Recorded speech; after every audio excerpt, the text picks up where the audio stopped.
I learned in life as things happen. So, unfortunate circumstances, but to me, what I gained from it was just a good sense of patience. Luckily, I had a good support system. My mom, my parents, my old coaches, they told me everything happens for a reason, to stay patient. And like you said, when you take a step back and see the game, you really appreciate every little thing. When guys complain about practices, they complain about things, it makes you, really appreciate, get the love of the game back. But what I could take away from it, just sitting back, is just watching the guys in my position. Leaders like Draper, Adrian, seeing what they did and how they did things, and I just kind of learned from them, just kind of seeing their point of view.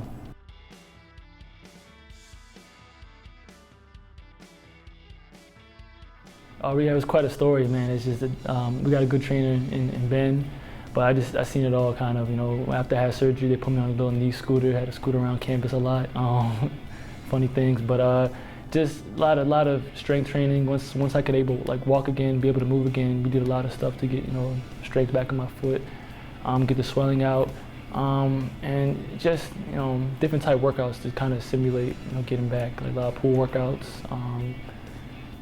Just treating the foot as much as possible, just getting it back right. So I think, Ben did a good job of just, staying with me.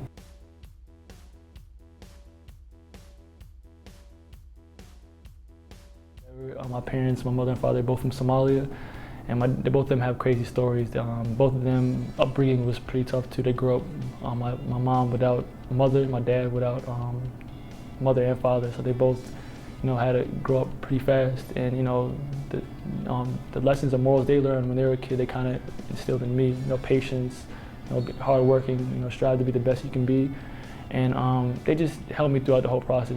When we were on the road, we played against JMU. I got to see them for a little bit. It was a good time, good little reunion. They just told me, everything happens for a reason, and just be patient, because better things are ahead, and you can only control what you control right now.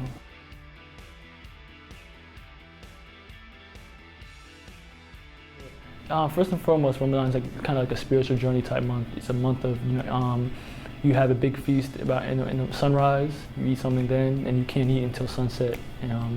And in that time, it really teaches you, really humbles you as a person, because you can't eat, and little things, you became grateful for a lot of little things you have during the day. And it's back home where I'm from, DC. It's a perfect city because the people really come together during that month. When it's time to eat and sunset, we call it iftar, and then the big community comes together, a lot of good food, a lot of good people, and it's really, I would say, like a real spiritual journey. You really, take things, in life and, really appreciate it, I guess.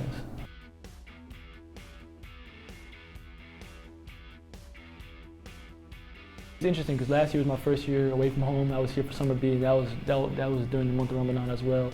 But the first week is really toughest because your body's getting acclimated to how it is. But how I adjust is obviously just carb intake. When it's time to eat, I eat in bulk. But usually during the day, it's more of it becomes more of a mental thing, which is what makes the period of Ramadan even great, because you have to really be mentally strong. So when it's time to practice, and we have those summer practices, you kind of run on adrenaline a little bit, and you just got to kind of mentally fight through.